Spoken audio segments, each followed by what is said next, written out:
Hello, it is Yollana, and I am doing Facebook Live, which has been so long since I've done one of these. So, hi everybody. I'm very excited to be welcoming my dear friend Ash onto this call shortly, onto this live. And we're going to be talking about the upcoming Bloom Festival. So, here he is. Hi, Ash. Welcome. Hey yo, how you doing? Great. Good. Great. Hello everyone on the live stream. My name is Asha. I am a business coach for coaches and facilitators, and I am the director of Bloom Festival. I'm here to have a chat with you, Yo, about the festival and what you're going to be create and all the magic that you're going to bring. Bloom Festival is a 4-day adventure. We're going to have feasts and it's going to be in nature. We're going to have lots of really inspiring, nourishing embodiment workshops. And it's bringing a level of reverence and care and depth to the festival experience that we don't normally receive. So I'm super excited to be partaking in the community that's emerging around it. And it's a real pleasure to have you as part of the team. Thank you for deciding to bring your magic to the festival. Yeah, thank you, Ash. It's great to be involved. So, Mm, looking forward to mm, this chat mm. about it, actually. Cool. Well, let's start by talking about your workshop, Prosperity Constellations. hmm Tell us about what is Prosperity Constellations for those people who don't know. So, Prosperity Constellations is essentially a family and systemic constellations workshop, which you may be familiar with. I know that it was featured on Netflix's Goop series a little while back. And family and systemic constellations is essentially a healing modality that doesn't just work with what's going on inside of you, but it works with the systemic influences around you, in particular your family system. So what are the influences of those relationships that you have, behind you that have shaped you? But interestingly, often the systems that shape us are not even the most obvious. When we say, oh, how does your family shape you? And you think, oh, it was, my childhood with my parents, things like that. Often those ways that we're shaped are even deeper than that and are to do with influences that might even be family members that we never met. And the way that the field or the system that is our family, in this case I'm talking about family, if there's been trauma in there, if there's been exclusion, if there's been dysfunction, that it can show up down the line in future generations. And the way that shows up is in how we limit ourselves, in how we disconnect from ourselves, from life, from nature, and from the blossoming that is possible for us. And it includes how we disconnect from our bodies as well. So that's a little bit like background on the constellations part. And this work originated from working in family systems, but it actually also applies to other types of systems as well. So constellation work can be applied in the system of, for example, a business, an organization, a community group, a festival, wherever there are a range of elements happening and all of them are having relationships with each other, and those relationships are impacting the other relationships. It's a system.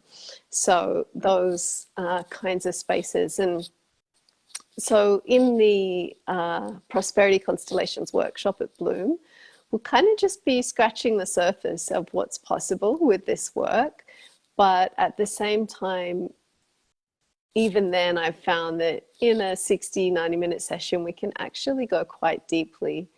And the beautiful thing about constellations work in practice is that you're actually using your body to understand what is going on in the systems around you.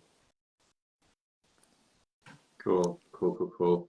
And Yeah. are we going to be like sitting around representing different parts for different people and having dialogue between those parts? Is that going to happen in the workshop? Yeah, exactly. That's right. So you know, you're using your body as a barometer and you're looking at, so I actually did one of these workshops yesterday and we were looking at, for example, what is my relationship with money and with wealth? And we were able to do an exercise just in pairs where one person is representing themselves and the other is representing their money. And it was so interesting. I was representing somebody's money in this, and I just felt very relaxed. I showed up, you know, as their money. What was coming through my body was just this sense of relaxation and flow. This idea like, well, money comes in, it goes out, you can spend it, it's kind of fun. Like, there's a lot of, you know, this was what was Mhm. showing up. Well, And let me pause you for a sec, Yo, yeah, because I really want to map this out for people who've never done this work before. So, for the like, and make it really practical. So, yeah, what you're in store for with this is my understanding. Help me here. Tweak me if I'm not quite there. But yeah. my understanding is we all have a blueprint, a relationship with all the different parts of our life. One of which is prosperity or wealth or abundance or money in our lives. And it's not just us and money. There's like different parts of the self, and they're all kind of relating to money in different ways. Mm-hmm, And in the workshop, we get to have the self, the wealth, potentially other parts, all represented physically in the space by objects or people. And then we can facilitate, we can actually talk with the different parts of our blueprint and the different parts of our psyche, and as those parts back to us. And in that dialogue, we really get to shine the light on how we really think and feel about things. And it reveals from the subconscious, it reveals what our true relationship with prosperity is. And then from that insight and that awareness, we have a space to choose, have deeper choice around how we're relating to prosperity. So that's my attempt at like yeah. speaking to the layman audience. How does that sit? Yeah, Yeah. that's exactly it. So and really I was just giving an example of that. And in the example, it's like here I was experiencing, so money was showing up, being represented as like feeling free and relaxed. And for the person who was this was their money, so their blueprint, it was, they were so surprised because and through that they realized, oh, I've had all these ways where I'm like trying to organize, contain, keep it really solid, serious, da, da, da, da, da. And I'd never even considered, like this particular person, their mind was blown, they'd never even considered this idea that money could be, you could have a friendly relationship with it. Like that could be a relaxed and kind of fun and friendly thing. And this idea that you could have a friendly relationship with the money did not come from me as Yollana. It didn't come from me as the facilitator. It just came from me as the person representing this, you know, the participants' money. And that was kind of what came through and emerged from that. So it was really interesting to see how, exactly as you said, it's like there's these deeper possibilities and potentials that we all have. And when we come into this space and use our bodies and listen with our bodies, like, what's my body showing me? Oh, it's showing me there's a lot of relaxation here when I step into this field of being money. It's showing me there's a lot of flow. It's showing me that this could be fun. It's like new insights come from that deeper listening with the body to the elements of the systems that we live and work in. Mm-hmm. I'm curious about what kinds of um, patterns and relationships people have with prosperity that you notice when you run this workshop. What are some of the common themes that and challenges that emerge for people around prosperity? Yeah, they're very, it's pretty diverse actually. Because in general, but the single theme in all of them is that we all have our own concepts and beliefs that we're coming to money with, and it's our conditioning. And often that conditioning is ancestral, so it relates to how our parents related to wealth or money. And sometimes it's just from personal experiences in our own lives, you know, where something significant happened with money, and from that we got the message, oh, you know, oh, it's not safe, or oh, it's dirty, or oh, you know, it's too much responsibility, or if I receive, I have to give back in equal amounts, and I don't want to give back that much, so I don't want to receive that much. You know, like we have a lot of a lot of different ways that we create concepts around money and wealth and prosperity, because a lot of what, just to kind of clarify, I'm using money because it's kind of the pointy end of prosperity for a lot of us, but the prosperity work tends to be more about flourishing in a much more holistic way, and money is a small part of that picture. But coming back to, so we all have these concepts that we're putting around it. And the beauty of the constellation is it's very much, because it's an embodiment process, it's about being here and now with what is, and allowing yourself to see what, kind of like what the truth is, what the truth could be as well, like what is a more positive or healthy connection. Maybe even what's a true connection if I take all of these limiting concepts that I've been putting on my life or on my wealth or on prosperity or on money, if I take all of those out and I just get with what's real, what's actually embodied, it creates openings, you know? Mm. Yeah. Yeah, beautiful. Yeah, I think when we shine the light on our relationship to anything in life and really see how we're currently relating to that thing, then we have choice, and that opens things up to new possibilities. Yeah, exactly. The other thing about, you know, what I love about prosperity constellations as a modality is it is really group work, which is why I feel it's such a good fit for the Bloom Festival. You know, it's something like collaborative and fun that you play with and explore together. And you often get a lot of insight, not just about if you, for example, have other people representing aspects of your system and helping you realize what's going on there, that's insightful.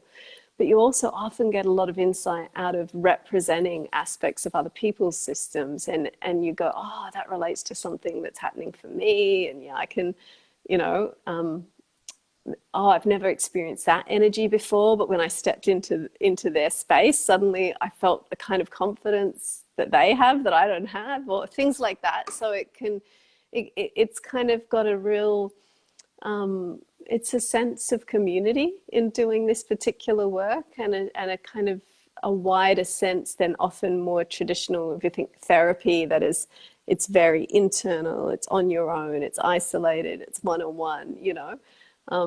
There's something quite fun about constellations and the interactiveness, the community, and the sense of discovering together that can happen there.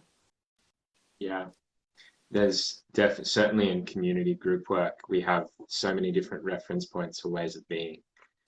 And in our community, there are people who are just starting out on the creation of their wealth, and there are people who are deeply, deeply experienced. And there's going to be all sorts of people in the room, and there's just such a rich palette of paints to play with in the nurturing of your own blueprint on prosperity. So that feels really rich.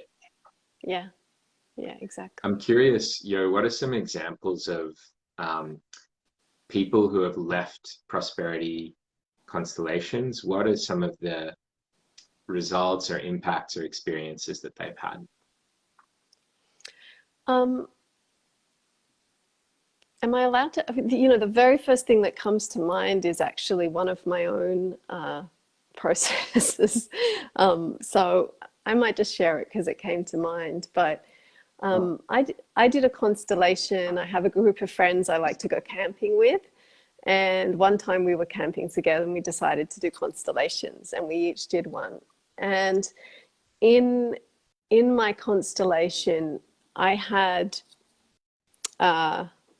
wealth represented, and the part that was representing my wealth kept saying it wanted to turn upside down, like it literally just, and I thought that was interesting because I had debts in my life, and I was like, okay, it's almost like it's going into deficit. There was this sense of the money just kept running out. And the work that we did in that particular one was ancestral. So it was just related to something, that happened between my grandfather and my father. And the way that my grandfather gave up his creativity in order to support his family. So he was a violinist, and he went to work in his brother's factory. And through that, he was able to send my father to a good school and all of this. But it was, it was a significant sacrifice. And I think somehow through that, even unconsciously, there was some message in me that, if I really want wealth in my life, I will have to give up the creativity. And I was never willing to do that. So it was like a split, an either or. It's either creativity or wealth, but not both.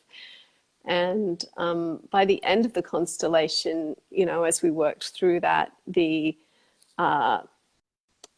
thing that was representing the money was really sitting upright. It was present. We were present with each other. All of the kind of funky energy had moved out of those relationships. And actually, so that was like a September, and it was just significant. Like for about 3 years before that, I'd been struggling to get my business off the ground in leadership coaching, which is one of the things I do. And it was like a turning point for me, that after that time, it felt like things were just working out. And within a few months, I had a new source of income, and I had this opportunity to, buy a house, and things really just started to move in the right direction. So that sticks out to me just as a personal story of the kind of way that it can impact. But I often say that constellations, it's like you're working at a subterranean level. It's like the level of shifting continents. And so there's a sense of like, it's deeper energetic work. You do that work, and then you just let it settle and you see what happens. It's not like goal setting. It's not like I made the goal and then I worked towards it and then I did the, it's not quite like that. It's a deeper shift, and then you wait and see. And that's, it's been very powerful, certainly in my life. I can think of some other examples. I had someone just text me last night who did a workshop with me yesterday, and was like, I feel so different in relation to my business project that I've been feeling stuck on moving forward with after doing that constellation and seeing the different aspects of myself that were at play. So, yeah. Why is that it's not goal oriented, that it's a rest and watch and see what happens? What's the intention behind that?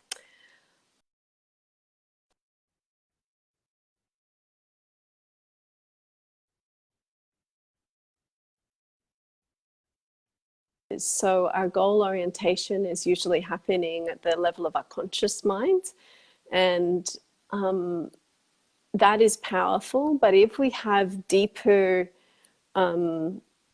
energetic loyalties to something different to what our conscious goal is, then we're not going to achieve that goal.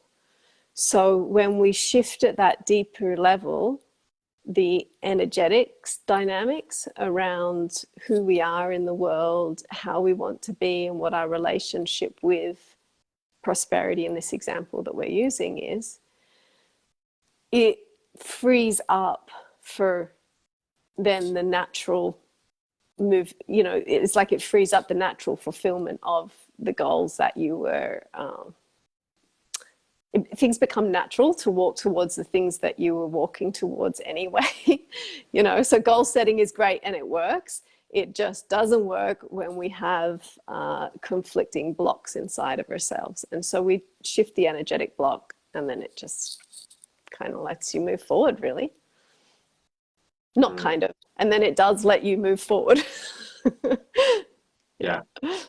My sense is that what you're pointing to is that if you have a goal that you want in your conscious mind and you set that goal and bring that to your subconscious content, and the subconscious is not aligned with that goal, it creates a tension or a friction that prevents progress.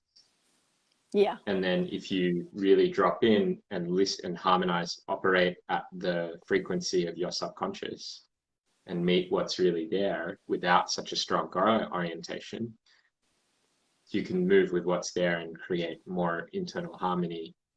And then when you do set your goals, all of you is on board for that. Is that what you're saying? It is, yeah. And I guess the other thing that I would add is that sometimes I would say that my goals have been out of coherence with my own greater good. And so this work is more about aligning with your own greater good than what your mind thinks it wants. Yeah. Yeah, so it's tuning into a deeper wisdom. Yeah, 100%. Yeah, so goals are great, and they need to be, connected to that deeper wisdom. Sometimes they're not, and it works at that deeper level. Beautiful. Yeah, thank you for bringing your care for our deepest wisdom in the workshop. Yeah, thank you. I'm going to speak a little bit about the festival as a whole for those who are interested, those who are still watching. I keep thinking about, like, what is this festival about really? And it keeps evolving and deepening and deepening. And right now, my sense is it's about having like personal growth and meaningful fun in a connected context. So personal growth, it's about like having a space where you're not being productive and taking action, and you can really turn your focus inward and nourish and evolve and reflect on who you're being, so that when you go out in the world, you're going out in a really aligned and inspired way. So that's all we've got all these workshops that you can try out, different personal growth practices, very embodied personal growth. So that's one dimension. The next dimension is meaningful fun, and it's about having a good time, celebrating the beauty of life, getting out in nature, having feasts, having celebration, like dancing, playing, enjoying, laughter, and doing it in a meaningful way, in an intentional way, which contrasts against how a lot of festivals operate, where we're not necessarily bringing our full best self and our full intentionality about how we show up. And so the experiences can often be tiring or discombobulating, or just fall short of what we really wanted. Whereas in this environment, it's fun. All the elements of fun are there, and the elements of intention. So it brings a maturity. And then it's in a connected context. So, we're going to be in a larger community. We're going to have old friends and new friends showing up. And it's a culture of connection. It's a culture where we actually want to talk to each other and meet new people and feel a sense of connection within a broader whole, not just to people, but also to the land and to the self. And we've got activities there that are specifically designed to really help us feel that sense of connection. So yeah, I think that's what it's about. It's about the personal growth, embodied personal growth, intentional fun, and a deeper sense of connection. So if these are qualities that you are looking for, talking to you, the audience now, if these are qualities that you're looking to experience, then come join us. We've put a lot of fun, of effort and care and love and intentionality into how we've crafted this experience. And I'd love to see you there. I love that you put a lot of fun into it too. Yeah, And yeah, meaningful fun. It feels, Ash, like I don't know if everyone else is feeling this, but like after, you know, after a couple of years of COVID shenanigans, like if there's anything that I am definitely personally ready for, it is just more fun. Like it's more connecting, more playing, more dancing, like giving ourselves the gift of that kind of space when there has been such a kind of overall contracted energy for so many people for so long. So it's such a relief and it's a beautiful service to the community too that you and your team have created a space like this. yeah. Thank you for that Mm, reflection. Um, I was mm. making a video today, which I put on the event, and it's the footage is of people eating delicious food. The sound is of people laughing and bantering in the background, and the music is like relaxing, wholesome, nourishing piano track, and the transmission is one of like relaxed eating, celebrating, having some jokes, like sitting back in nature on a picnic blanket by the creek. It's going to be in the forest. There's going to be like just this beautiful sense of party connection there. Um, so yeah, I'm feeling that. I'm feeling the calling to like bring people in and have this beautiful, nourishing party. Um, and on this deeper kind of uh, mm, mystical level, I guess mystical is kind of the word I'm looking for, is like um, it's an invitation to expansion. It's an invitation to feel your bigness and your fullness and the richness and the beauty of life. And like, what am I here for? What's next? What's possible? And to really to rest into that being reflected at you from lots of different angles, and to learn to trust in the possibility of expansion in a post lockdown world. Yeah. Hooray! I'm so looking forward to it myself. That's so great. Like, woo! So, I feel like I've said my piece. Is there anything, like if someone's considering joining the festival, and there's someone and they're like on the fence about whether or not they're going to come, what is your message for them? Yeah, just send me a message. I have a discount code that I can share with you. So if you send me a private message, I can set you up with that. And my message is come. My message is come. It's going to be amazing. And I know how much beautiful, deep care and love and intention that Asha, you and your team has been putting into this. And all of the facilitators as well. I'm quite excited to be one of a host of pretty amazing embodiment facilitators who we will be sharing this weekend with. So yeah, yeah. I would say Beautiful. gift yourself. Gift yourself. Get on over to the Bloom Festival. Yeah, Yeah. beautiful. Thank you, darling. So good to speak to you. I'll see you at the festival. It's in 9 days now. We still have a few tickets left. Thank you. Awesome, Bye bye. Ash. See you there. Thanks for watching.